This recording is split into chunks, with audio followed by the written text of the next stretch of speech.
गलत रास्ते को छोड़ें और इस डील कैंसिल है वो भी आगे बढ़े, स्वयं होकर के जो उनने संपत्ति विशाल गोखले से ली है उसको पुनः उसको लौटा देवे, उसका हक विशाल गोखले को मिलना चाहिए। और ट्रस्टी की संपत्ति जहाँ से गई वापस उसको करें और धर्म के रास्ते पर यदि आते हैं तो उनका पाप यहीं समाप्त हो सकता है।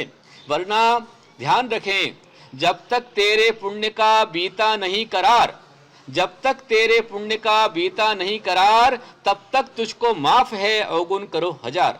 आज तुम अवगुण के रास्ते पर चल रहे हो, जिस दिन कर्म का उदय आएगा तुम कुछ नहीं प्राप्त कर पाओगे, तुम भगवान को बेचने निकले हो, तुम स्वयं बिक जाओगे, तुम्हारा सब कुछ बिक जाएगा। इसलिए मैं कहना चाहूंगा कि मैं कोई आपको अभिशाप नहीं दे रहा हूं, ये जो सत्य है, जिनावाणी के संदेश है वो मैं आपको दे रहा हूं। मैं किसी का कभी अहित नहीं सोच सकता हूं, किसी का भला, सबका भलाई मेरे अंदर है। तो मैं चाहूंगा कि आप भलाई के रास्ते पर ट्रस्टी चलें और उसका आधार लेवें। उसी के साथ रविंद्र धंगेकर जो कल यहाँ पर आए थे, उन्होंने आज फिर एक बार ट्वीट किया, हाँ, जिसमें वो कहते हैं कि जैन होल्डिंग का जो ये पूरा व्यवहार हुआ है, जो फंड्स अभी फिलहाल ट्रस्ट के पास हैं उसको फ्रीज किया जाए और उसी के साथ जो ये पैसा है ये ट्रस्ट के लिए ही यूज किया जाए। 230 करोड़ रुपए जो है ये वापस विशाल गोखले को नहीं लौटाते हुए ट्रस्ट की आगे बढ़ने के लिए, कुछ नए डेवलपमेंट के लिए और आगे की भलाई के लिए यूज किया जाए, ऐसे कह रहे हैं।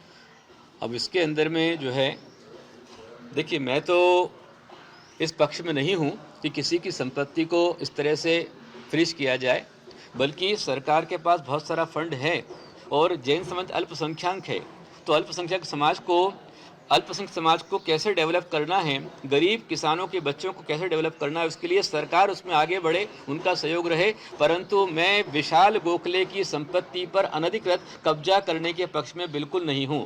यदि उसने विशालता दिखलाई है तो विशाल गोखले के साथ भी किस प्रकार का अन्याय नहीं होना चाहिए।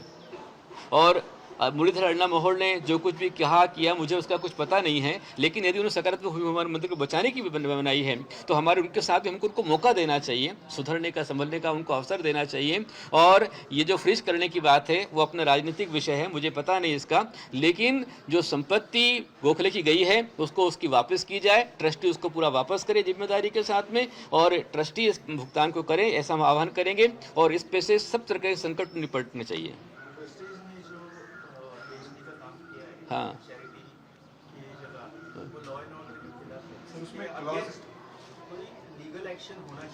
हो रहा है लीगल एक्शन, हमारी पूरी लीगल पार्टी पूरी चल रही है, लीगल कमेटी पूरा अपना लीगल काम कर रही है।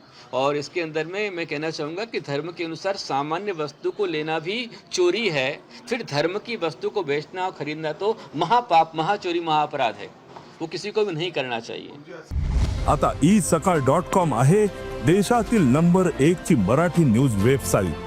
प्रत्येक अपडेटसाठी isakal.com ला नक्की भेट द्या।